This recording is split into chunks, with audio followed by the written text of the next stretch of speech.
गौरी पुत्र विनायका भक्तीने सरता मिठायू कामात साधती वक्रतुंडा वक्रतुंड ते दुसरे एकदंत ते तिसरे कृष्णपिंडाक्ष चौथे गजवक्र ते पाचवे लंबोदर सहावे विघ्ननावते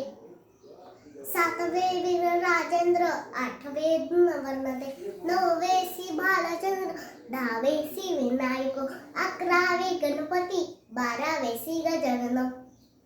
देवनारे असे बारा तीन संध्या मनेंद्र विघ्न भीती नसे त्याला प्रभू तू सर्व सिद्धित विद्या त्याला मिळे विद्या धना त्याला मिळे धन पुत्रा त्याला मिळे पुत्र मोक्षा त्याला मिळे गती जपता गणपती स्तोत्र 6 मासात एक वर्ष पूर्ण होता मिळो सिद्धी न संशय नारदाने नचिले रे झाले संपूर्ण स्तोत्र हे श्रीधनाने मराठीत पठण्या अनुवादिले इति गणपती स्तोत्र संपूर्ण गणपती बाप्पा मोरया गणपती बाप्पा मोरया